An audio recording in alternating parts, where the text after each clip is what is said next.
Hi guys, I'm reading chapter 3 of Ralph S. Mouse. The name of the chapter is Irwin J. Sneed Elementary School. As Ryan hopped down the steps of the school bus, Ralph poked his head out of his pocket and found himself in a crowd of children, all of them bundled up in hooded parkas or jackets and knit caps. Clouds of vapor came from their mouths as they shouted back and forth to one another. A tiny cloud formed in front of Ralph's nose, too. A boy jumped out of a yellow truck and shouted, "So long, Dad!" Then as the truck pulled away, he added, "So long, Arfie," to the dog sitting next to the driver. "Arf," answered the dog, who looked like a kindly wolf. The boy must be Brad, thought Ralph, as the children trampled snow into the playground on their way into the long one-story building that was Irwin J. Sneed Elementary School. Inside the building, the linoleum floors hall, unlike the halls of the Mountain View Inn, was a broad, smooth highway with no rough carpets to wear down and the already thin tires of the little motorcycle. Ralph wondered how he could endure a whole day of waiting for night to come so he could race down that long hall. There would be no furniture to get in his way, and no little relatives to make him feel guilty for not sharing his motorcycle. That hall was a perfect race course Ralph had dreamed about ever since he had owned a motorcycle. With no one around to see him take spills, he could even rear back on one of his wheel to practice wheelies. Ryan entered room 5, a room different from any room Ralph had ever seen. Unlike the rooms of the inn, this one was furnished with many chairs and tables instead of beds. At the front, seated at a desk, was a woman Ralph knew must be Miss Kay.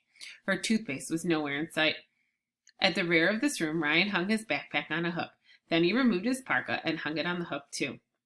"Hey, don't leave me in here all by myself," squeaked Ralph, alarmed at being in such a strange place. "Take me with you."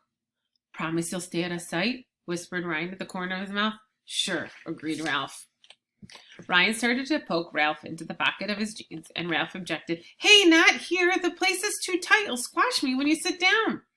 "Sorry," said Ryan, as he dropped Ralph into his breast pocket of his plaid flannel shirt. No sooner had Ryan sat down at the table than he and the rest of room 5 stood up again to recite some words about a flag and something about liberty and justice for all. Whatever it was, Ralph hoped mice were included. Ryan sat down and began to shuffle books and papers while Mrs. K talked about numbers. Ralph tried to listen to the above the study lub-dub of Ryan's heart, but soon he grew bored. Ryan's shirt was new and the flannel still fuzzy. Ralph nipped a hole in the front pocket for a better view, and then, lulled by the muffled lub-dub and the steady rise and fall of Ryan's chest, fell asleep as if he were being rocked into a cradle. Because a heart does not strike hours like a clock, Ralph slept until recess again. Until lunchtime, when Ryan remembered to slip a bit of sandwich into the pocket for his lunch. And here's a picture of the classroom.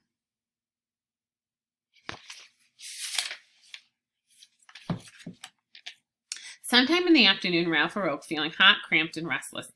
Maybe no one would notice if a small brown mouse poked his nose out for a breath of air.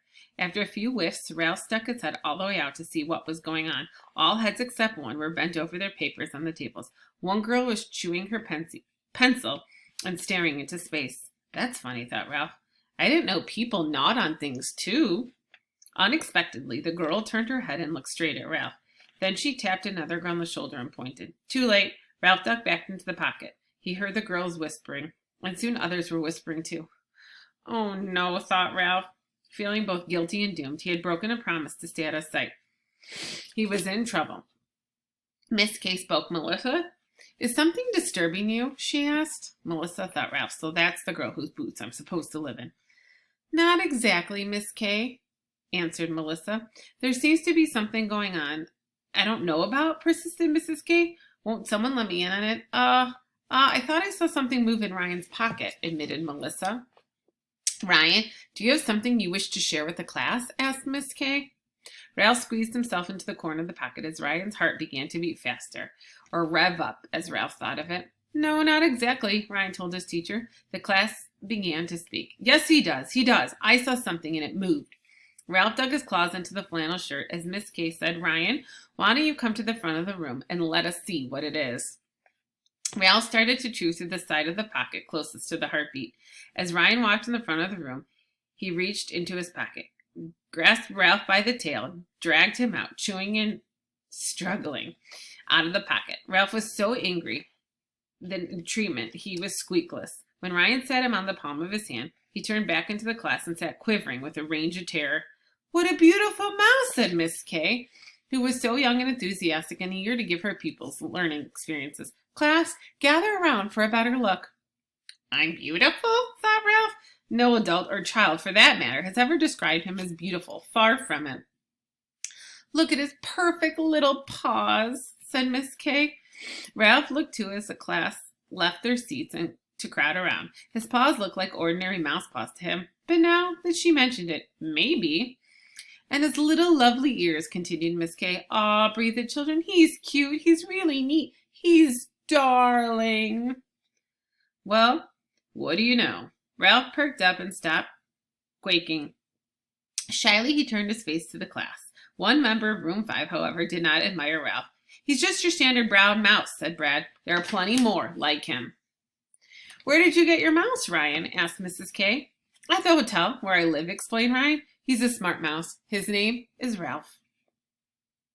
"What's his last name?" someone asked. "Mouse," answered Ryan. "His name is Ralph S. Mouse. The S stands for smart." "May I hold Ralph?" asked Mrs. K, and Ralph found himself transferred to a softer, cleaner hand. He sat up and began to groom his whiskers, always a good performance. He could see that Ryan was happy to receiving so much attention from his classmates. "Aw," breathed the class again. "Look at him. He washes like a little cat." "Such a tiny scrap of life," said Miss K. "He's a little miracle." Ryan stopped wiping his paws over his whiskers to look with love at Ryan's teacher. Her long, shiny hair fell over her shoulders. It looked so strong that Ralph was sure that just one of her hairs would be perfect for tying his exhaust pipes in place. "Perhaps the custodian has a cage that we could keep him in," said Miss K. Love turned to distrust.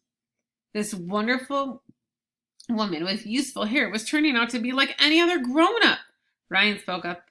"I don't think Ralph would be happy in a cage," he told his teacher. "I'll just keep him in my pocket as if he's right here with you." "Good old Ryan." Miss K gently handed Ralph back to Ryan, who stuffed him in his shirt pocket. "Thank you for sharing, Ralph," she said above the love-dub of Ryan's heart. Now steadily as a well-oiled motor. "Class, how would you like to draw pictures and write stories and poems about mice?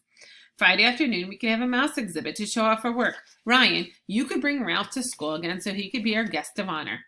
Miss K, who had no idea Ralph was planning on living at the school, was a teacher who could turn anything into a project.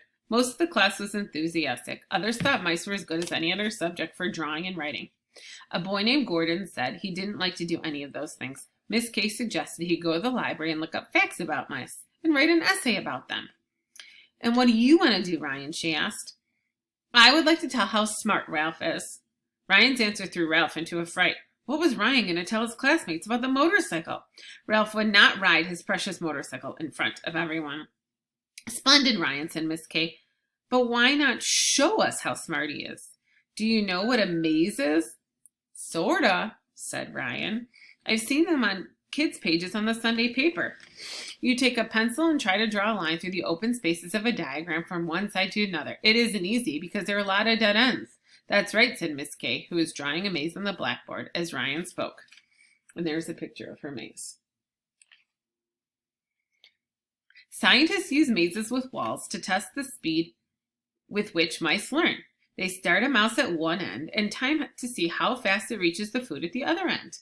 Then they have him do it again.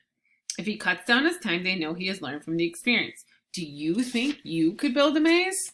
"I'd like to try," Ryan answered. "Good," said Miss K. "I'll bring a stopwatch for timing." Ralph raced through the maze. "I can bring my cat pistol for a starter gun," volunteered Brad, showing interest for the first time. "Good idea," said Miss K. "You'd like to build things, so perhaps you could help Ryan build his maze." The boys eyed one another as if they were not sure how their partnership would work out. Okay," agreed Brad.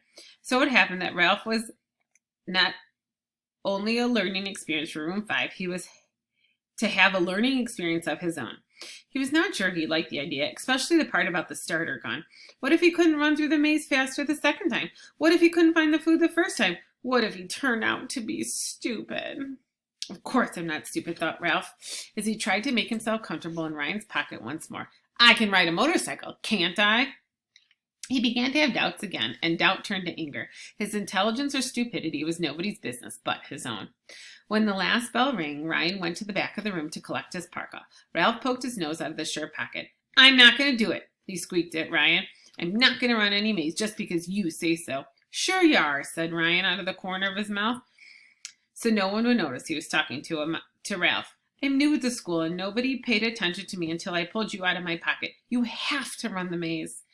Ralph became stubborn. "No, I don't," he contradicted. "You can't make me." Ryan ignored this remark. "Do you want to go change your mind about staying here? You can go back into the inn with me." "I'll stay here," answered Ralph, thinking of that long, smooth hall waiting for his motorcycle. "I can't let Matt lose this job." Ryan looked around to make sure no one was watching before lifting Ralph out of his pocket and placing him in the overturned boot. "So long. See you tomorrow," he said. "Who you talking to?" a boy asked. "Me?" Ryan was all instant. "Nobody. I'm just practicing to be a ventriloquist. I'm working up an act." "Some act," remarked the boy. Ryan held up one hand and wiggled his fingers as if he were working the puppet's mouth. "What did one dandelion say to the other dandelion?" he asked in a squeaky voice without moving his lips.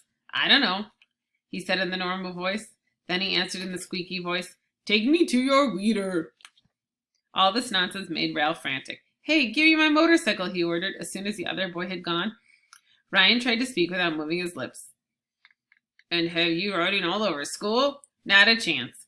You'd get lost or get in trouble, and someone would see you." "It's my motorcycle," squeaked Ralph at the top of his lungs. "You give it to me now." Ryan was the last one to leave the room. "We'll see about that," he said, as he bent over to speak to Ralph. "After you run the maze on Friday." With that ultimatum, he snatched his backpack off the hook and hurried away to catch the bus that would take him back up the mountain to the hotel. Ralph was so angry he sank his teeth into Melissa's boot. Ugh! It had a nasty taste. Half rubber, half dust. And he thought Ryan was his friend. Not anymore. He was mean. He wasn't fair. Ralph felt terrible, but he was not going to run that maze in front of room 5. Ryan couldn't make him. Maybe he would even hide and refuse to be the guest of honor. Ryan would learn not to try to order him around then. Ralph sat in Melissa's boot and sulked. Without his motorcycle, he felt mad at the whole world. Of course he was a smart mouse. Why should he have to prove it? Ralph felt as if nothing was fair, and nobody loved him.